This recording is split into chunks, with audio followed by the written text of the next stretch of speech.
Now, another episode of F1 Controversial Moments. Now, you guys seem to really enjoy the last one, so we're back once again. So, I should mention I wanted to do the Conspiracy F1 2007 Spygate one in this episode here today, but I gave it some thought and I was like, I want to give that one a lot of time. There is so much to delve into with that project. I'm going to have to give myself a lot of time. So with university being as hectic as it is, I'm going to put that one off for another day. But in today's video, we're going to be looking at Multi 21, the 2013 Malaysian Grand Prix, and the infamous battle between the two Red Bull cars. So, what happened in this Malaysian Grand Prix? Well, it seemed to be a pretty normal race. Qualifying 1, qualifying 2, qualifying 3 went by without a hitch. Sebastian Vettel ended up on pole position just ahead of Felipe Massa in the Ferrari. A good result for the Ferrari driver after a struggle in the last couple of years.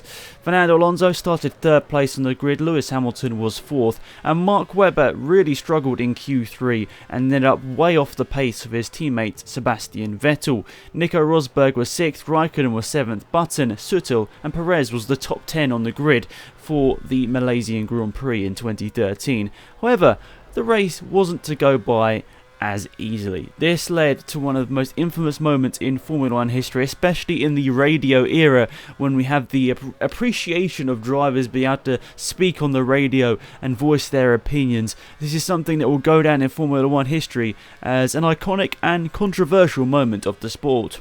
So this race was already quite interesting because the race started off with a little bit of drama. The race started off in damp conditions and the guys were struggling out there. Alonso clipped the back of Sebastian Vettel very early on in the race, the first lap of the race, and unfortunately damaged his front wing because of it.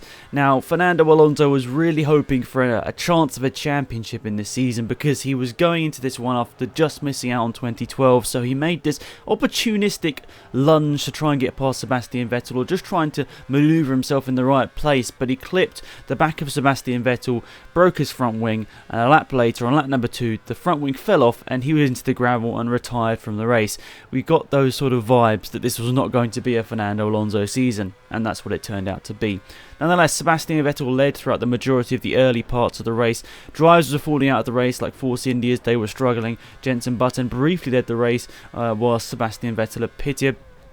But weirdly enough, on lap 44 it had all played out and Sebastian Vettel had made his last pit stop and he came out of the pits behind Mark Webber. Now, we spoke about this already. Mark Webber wasn't particularly quick in qualifying. In fact, he was way off the pace of Sebastian Vettel. So the fact he emerged after their final pit stops ahead of Sebastian Vettel was an interesting thing.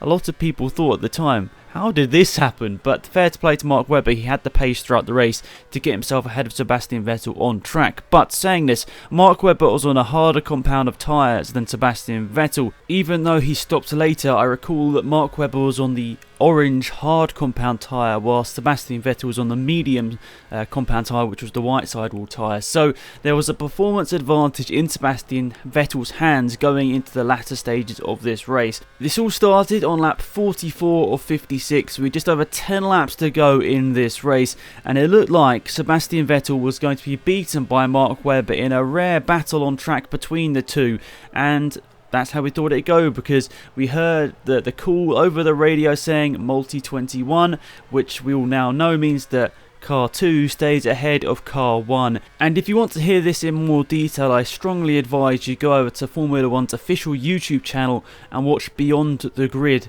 where the Formula 1 guys speak to Christian Horner and they speak to him about the Multi 21 incident. It's very interesting, and I'll speak about a little bit what happened from his side in this video as well. But it was interesting because Mark Webber was told to turn down his engine and conserve fuel, as was Sebastian Vettel. That message, Multi 21, basically said the same thing.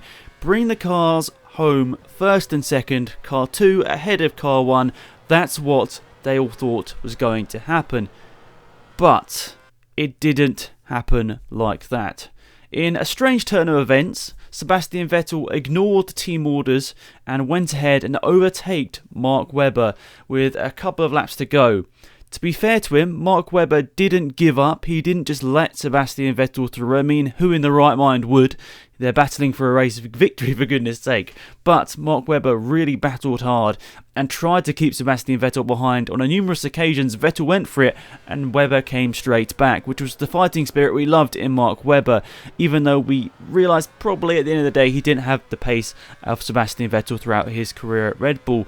But saying this, it was great to see them battling on track. Looking back at it now, it was really interesting to see the two actually battling out on track, because we never really saw it, to be fair. Red Bull were always cautious after 2010 Turkey of anything happening between their two drivers and ensuring they didn't really get into any on-track scraps. So it was interesting to see the two battle side by side, but eventually, after the pressure had intensified and it became pretty obvious that Sebastian Vettel was a substantial amount quicker, he managed to get past Mark Webber, and Mark Webber just couldn't keep up. He needed to save his tyres, save the car to the end of the race, whereas Sebastian Vettel seemingly goes against those orders to go ahead and win the race. And wow, I don't know about you guys, looking back at this or just remembering it from the time, I felt a little bit of disgust at what I'd just seen, because we'd heard a pretty evident clear team order. Even though a lot of fans don't like team orders, we'd heard it, we thought that's the end of that. Especially at the time, I think a lot of people were on Mark Webber's side on this one. No one was really, not many Sebastian Vettel fans were coming out with an opinion on this one. But looking back at it, it was a pretty evident disregard of team orders and just team respect, I guess, in a way. I mean, that's probably what it comes to at the end of it, is he kind of disrespected the team by doing this. They just wanted a clear 1-2 victory and wanted to come home in the safest fashion possible. Because this 1-2 in Formula 1, it might not last forever, and pretty evidently it hasn't for Red Bull, because, after that 2013 season, they've somewhat struggled to recapture the form that they've had since that era. They haven't really come back to that. I mean, yes, they've got victories, but they haven't had the chance to back off and get an easy 1-2. So, after the race, understandably, Mark Webber was absolutely fuming, and we saw that in the podium room, just up the steps, and where the camera guy comes in, and it's always a bit awkward. We saw that Mark Webber was fuming. He said some things to Sebastian Vettel, which I think, they weren't like flat out rude, but he was like, "Come on, mate, multi-21, what are you saying?" Sebastian Vettel didn't really respond. He just sort of looked at Mark Webber. I mean, let's be honest, Mark Webber is a bit of a tough guy. You don't want to get on the wrong side of him. I definitely would. So, surprisingly enough, Sebastian Vettel doesn't say anything, comes on the podium, celebrates like normal. I don't even know whether that kind of rubs it in for Mark Webber, because let's be honest, if Mark Webber did anything in front of the TV cameras, that might somewhat do something to his reputation. But Mark Webber did a great job, fair play to him, to hold it all in.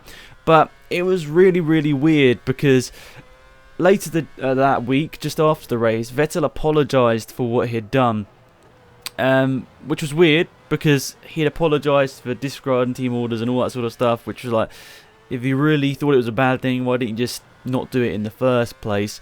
But after that, weirdly, it sort of comes up again, the Chinese Grand Prix, and this multi-21 thing, unsurprisingly, isn't put to bed. So Red Bull Racing had come out and they thought they'd sorted this all internally, but weirdly Sebastian Vettel comes out at the Chinese Grand Prix and says, "Hey, I don't care, I don't apologise for doing it." So he goes back on the statement that he had said after that Malaysian Grand Prix and says, "Nah, thinking about it, I don't really apologise for what I did. I thought I was the better driver, I deserve to win." And he also said Mark Webber didn't deserve to win that race, which also once again made some people angry, understandably. But this was all really insane. I mean, looking at this back now, Sebastian Vettel maybe should have just kept his mouth shut at the Chinese Grand Prix. I mean, even if he thought those things, he probably shouldn't have come out to the press and said them. I mean, I suppose we all appreciate someone that is honest to their fans and the Formula 1 audience, even if we aren't fans of them. I think people always appreciate honesty, but at the same time, I think maybe it might have just been best for his reputation not to come out at the Chinese Grand Prix and say, "Yeah, Mark Webber didn't deserve that Grand Prix victory, that's why I took it, mate." Now time to revisit something I was saying earlier and speak about Christian Horner somewhat. Now, as I said already, if you want to see the full video and this full podcast, go up to your YouTube search bar, just type in F1 Christian Horner podcast, and you'll find a really interesting podcast about this, or just involving some of this part. And interesting. It was really interesting to listen to this, but he also, he goes on to mention he just knew that Sebastian Vettel was quicker, and he knew that Mark would probably go and try and use whatever tool he had underneath him to try and get the win, but unfortunately Sebastian Vettel was just that much quicker, he could just get past him. So afterwards he mentioned that there was some pretty strong words between the two drivers, that they sort of spoke out behind the scenes, and I don't know personally whether this was part of the reason that Mark Webber ended up retiring at the end of this season. You kind of feel that Mark Webber, he had to deal with quite a lot throughout his career, especially at Red Bull. And then this time comes where he has a chance of a victory. He didn't get many victories in a Formula 1 career. I think, was it 9 overall? This was a possibility of his 10th Formula 1 victory. And I don't know whether that was just a bitter blow. That was like, even if I do everything, I listen to the team, I'm not going to win this. I'm not going to win races, because maybe in a way the team favours Sebastian Vettel, and they don't appreciate me as much as they appreciate him. Maybe that's what he was thinking in his head. It must have been very, very tough, because we all know that Mark Webber is a mentally strong guy. He's very, very talented in all areas, but his mental game was always really great. He could always get under the skin of drivers, and I think Sebastian Vettel in a way defeated him, which is kind of weird, isn't it? Because Mark Webber, as we said, was the older driver in the team. He maybe was, coming into the 2009 season when they were teammates or whatever, he might have been seen as the team leader, but pretty much since that 2009 season, Sebastian Vettel was always the team leader. He was always the one scoring the majority of the points. So maybe that was a mental blow for Mark Webber, and maybe that was the reason why he decided, enough's enough, Formula 1, I'll see you later. And maybe it was kind of bittersweet that Daniel Ricciardo came in and sort of trounced on Vettel in the 2014 season. I do kind of reckon Mark Webber got a little bit excited when he saw Daniel Ricciardo going getting 3 victories and kind of just doing Vettel a little bit in that 2014 season. I reckon he got pretty happy with that. But nonetheless, hopefully you've enjoyed this video. I really enjoyed looking back at Multi 21. It was an iconic moment, a controversial moment in my time in Formula 1. I mean, it wasn't even that many years ago. It was like, 6 years ago? Less than 6 years ago, and it was definitely one of the most iconic moments in Formula 1 history. And of course I'll try and remember to leave more information in the description, but feel free to Google it as well. There's so much to find out about this. I mean, I couldn't fit this all in like a 12-13 minute video. There's literally so much I could speak about. But thank you so much for watching, guys. Hopefully you did enjoy the video. Hopefully you can leave a like on the video, and just if you enjoyed, and subscribe if you're new. That's pretty much it. Have a great day. It's been Alex, I'm out here. Goodbye.